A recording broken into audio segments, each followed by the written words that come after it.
I need to get my DPO notes out. I didn't look at the circle. I looked at the screen. It's okay. You always do.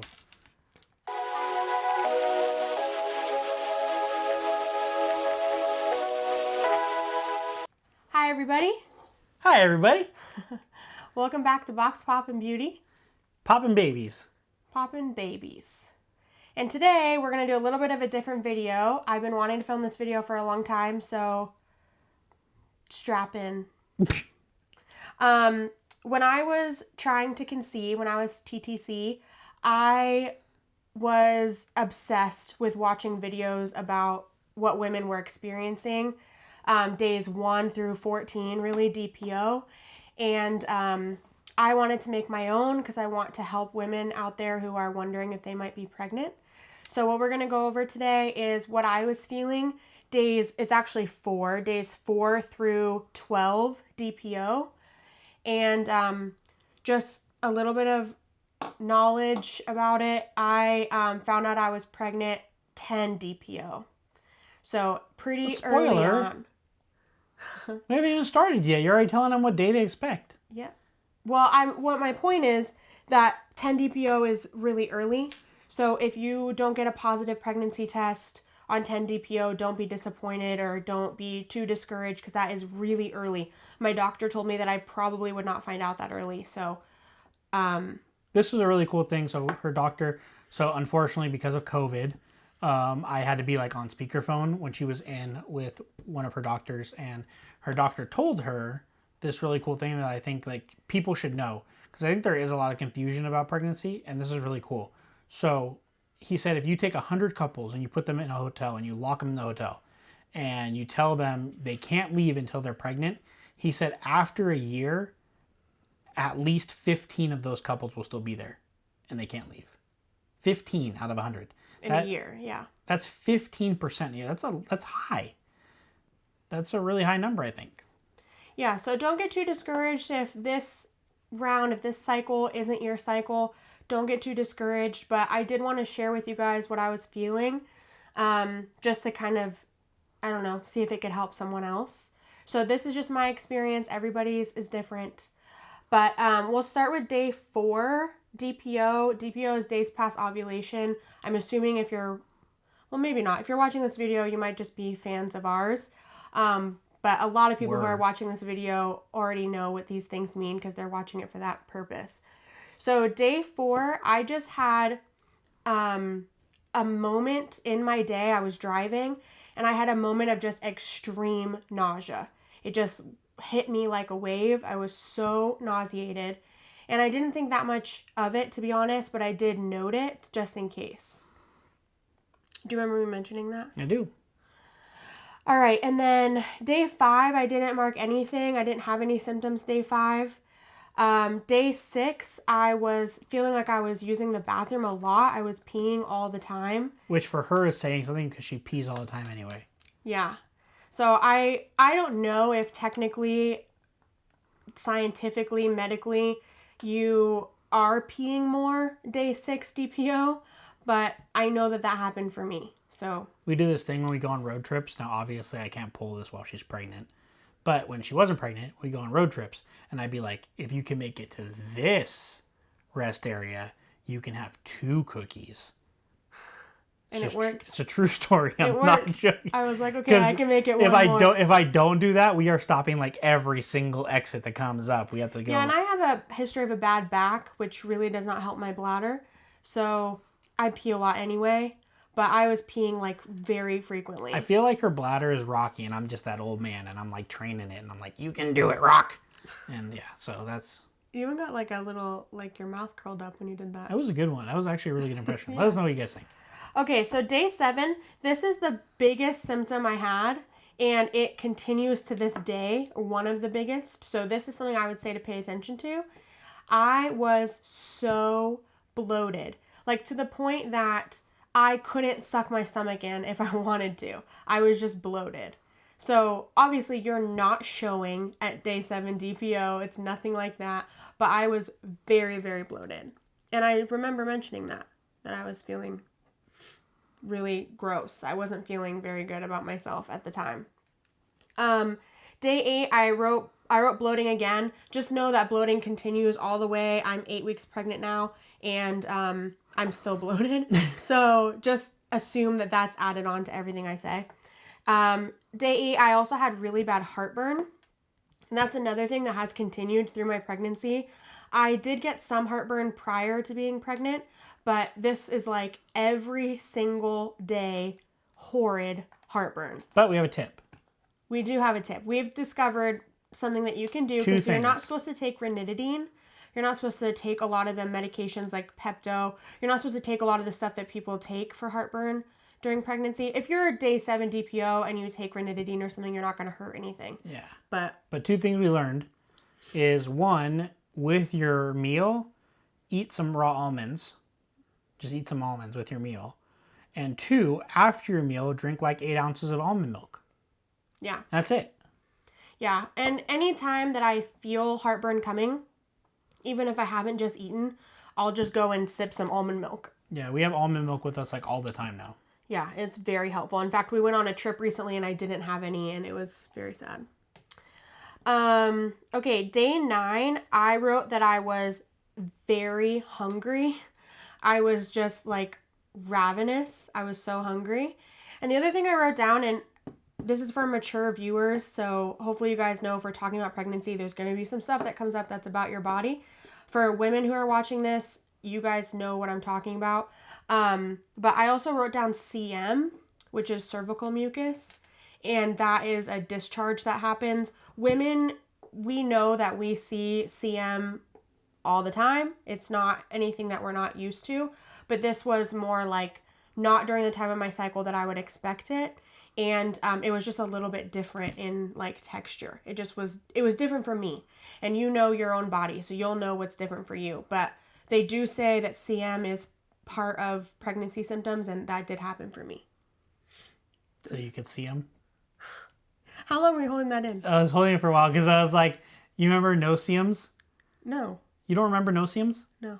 The no-see-ums, the little flies that like bit the shit out of us in Thailand? Oh, yeah.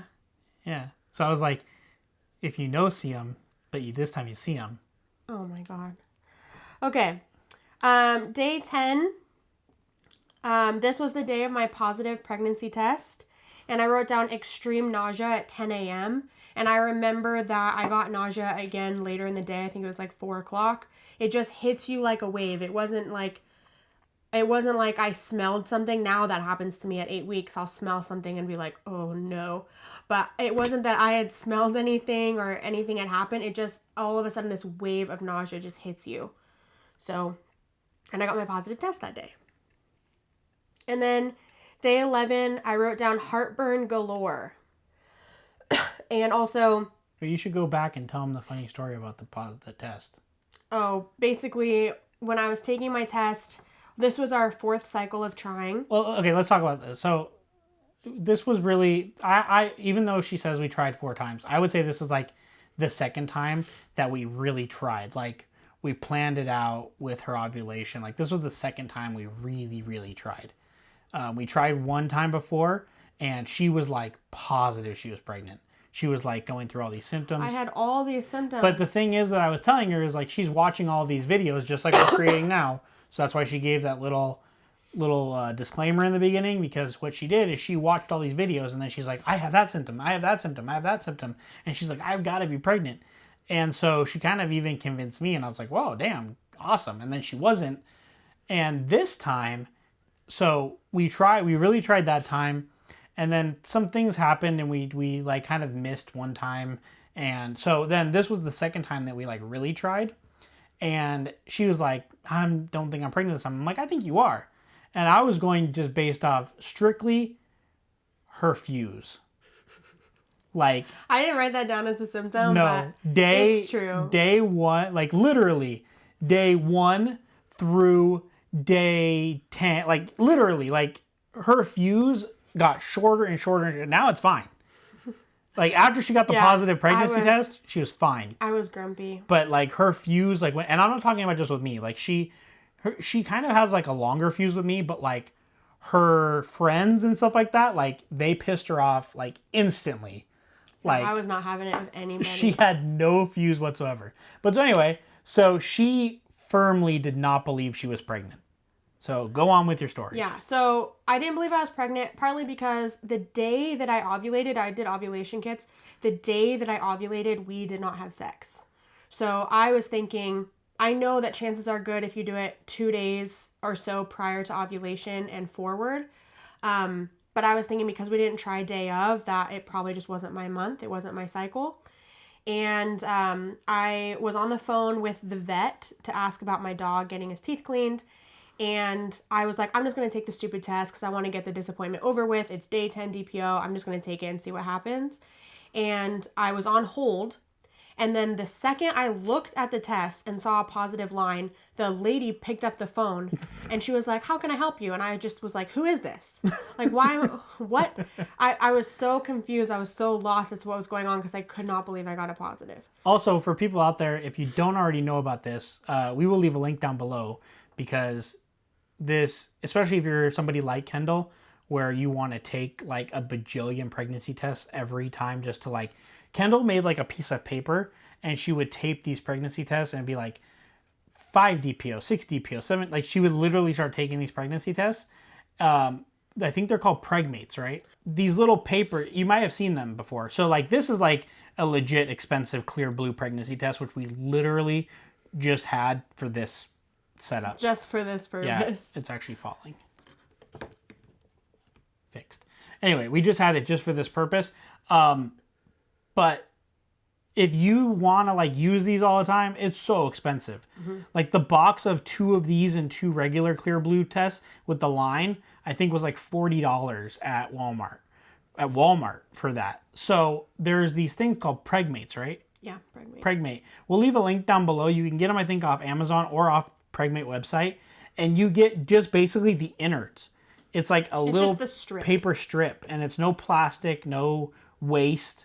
And you just get these little strips. And you get like 100 for like $20. Yeah. So she has, and then her friend gave her some also. So I'm pretty sure we have potentially like 175 pregnancy tests right now. Yeah. Unused. I have a lot. So if you need a pregnancy test out there, if you're like low income and you need a pregnancy test and you're watching this video, write us. We'll hook you up. Yeah, we'll send you one. Yeah, we will help you out. We have a lot of pregnancy tests. We'll pay it forward. So yeah, if you're somebody who needs pregnancy tests and you have no way to get them, ask us. We'll help out. Yeah. You can always get them at the dollar store too for $1, but we have a lot of those that we have Pregmates, dollar store, Equate, Walmart brand cheapies. Those are the 88-cent ones. Yeah, we have like, she loved pregnancy tests. Yeah. All right, and then day 11. So this is one thing that's, I think is kind of important. I wrote down heartburn galore, but I had a positive test again on day 11, but my line didn't change at all. So I had watched all these videos and I was expecting that you get a positive line and then the next day it's doubled and it's like much darker. And I was so worried because they say if your line doesn't change, then, you know, it's a possibility that it's not really a good take on your pregnancy. But my line didn't change at all the next day. I think it actually probably doubles, your HCG probably doubles every 2 or 3 days, not every day. So that was some misinformation that I had. But if you have gotten a faint positive and the next day it's not really dark, just don't be too worried about it. Take a test again in 3 days or something. And then day 12, I wrote line is darker, heartburn is terrible, and some mild cramping. I definitely had cramping. It felt like I was going to get my period. I just expected my period to come. I thought maybe the pregnancy wasn't going to take or something and my period would come because that's how it felt.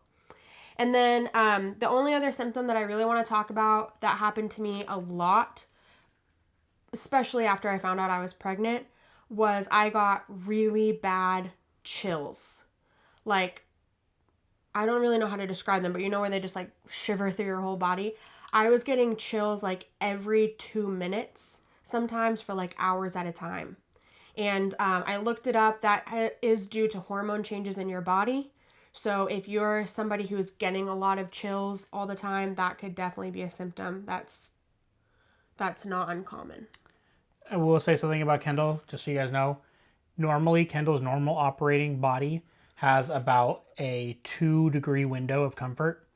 If it's anywhere outside that 2 degree, it's either too hot or too cold, and that's normal. That's a normal day thing.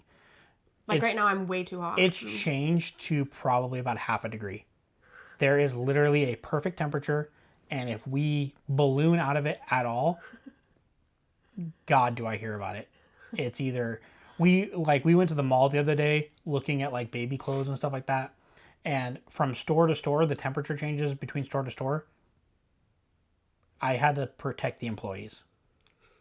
Yeah, it was hot. I was really hot. So right now I'm sweating. I'm hot. Yeah, we're in our recording room. A little grumpy about it.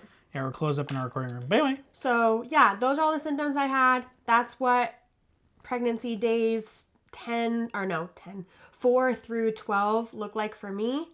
And everybody is different, and you never know what it's going to be for you. But I did find these videos to be really helpful when I was trying to conceive. Please know though, like one of the things that the doctor said, and she just ended up getting lucky, that 10 DPO pregnancy test is not normal. I said that. Yeah, but I want to be very, because she would get really upset when she wouldn't get one like 10 DPO, 11 DPO. And he even said, he's like, some people don't get a positive pregnancy test until after they miss their period. Yeah, for some people, it's like day 16 DPO. You know, you're 2 days past your period or 5 days past your period is when you get a positive test. It all depends on how the HCG builds up in your body. So for me, I just so happen to have plenty of HCG on day 10, but that's not incredibly common. So that's one thing that none of the videos I watched talked about. They all had like, you know, people getting their positive test day 10 or day 11, and they would just be like, oh yeah, this is great. And nobody really addressed the fact that that's not normal. So don't get discouraged if you're still trying. If it doesn't happen this cycle, it could very well happen next cycle. And just be aware of your body. 6 cycles or 8 cycles. Yeah. Yeah, you never know. And just be aware of your body. I just made notes on my phone of what I was experiencing. Obviously, before I knew I was pregnant, I was just making notes of what was happening to my body. Just, even if you're not going to make a video, just to journal for yourself and know what kind of changes you've been going through so that you can kind of see a pattern. The other best thing that her doctor said, also, like Kendall said it, we did not have sex when she ovulated. We had sex before she ovulated. That's really important. I feel like if you're using an ovulation test or ovulation kit and you wait to be ovulating, your chances are not that good actually, because the chance is that you're ovulate, like that's when the little sperm need to be there. Yeah, the sperm needs to be present in your tube or whatever. Not in the tube. No, what am I trying to say? The sperm needs to be present in your, we'll just say in your body, when the egg drops. So if you wait until the egg drops when you ovulate, for the sperm to go there, then the egg can last, I think they say 12 to 24 hours. So it's possible to get pregnant if you have sex day of ovulation. But really, if the sperm is already there when the egg drops, they can just start going for it right away. And that's really the way to go. Yeah, so that's what. And the other best advice that we'll leave you with. So before I give you this advice, I want to say we appreciate the idea of being here. Please subscribe. Subscribe. If you're new to our channel, we do a lot of unboxing for mystery boxes, subscription boxes. We do things that I like. We do things that she likes. So she loves plants and crystals and metaphysical. I love autographs, fig pins, like you can see, Funkos. So we are just a typical couple. We have things that we like differently, but we open them together. And we're doing some pregnancy boxes too. So if you enjoyed this pregnancy video, I'm sure she's going to give an update also. So definitely hit that subscribe button. Hit that like button if you enjoyed this video. Please interact with us in the comments if you have any questions, anything. Also, if you don't want to leave a public comment, our email is down below. So feel free to reach out to us there. And the advice that I will leave you with that her doctor told her, that was the best advice I think it was, is he said, go have sex. He said, if you're going to do it, just do it. Make it happen. Yeah, he said not to worry too much about ovulation testing, even though I totally did. He said just have a lot of sex. Just have sex. And if you have sex, I think what he said is if you have sex every other day or every 2 days throughout your month, you will hit ovulation. It's it's gonna happen mathematically. So Wingman doctor, what do you know? yeah, and usually you ovulate 14 days or so, 12, 14 days, something like that, after your period. So if you wait 2 weeks after your period and then start having sex every other day, you will hit your ovulation window. And you can have a lot of fun doing it. Yeah, it's a good time. Anyway, we'll see you guys in a future video. Thanks for watching. We hope you enjoyed this. This is the most Kendall's probably ever spoken video. Yeah. So until next time. Look at this little raspberry.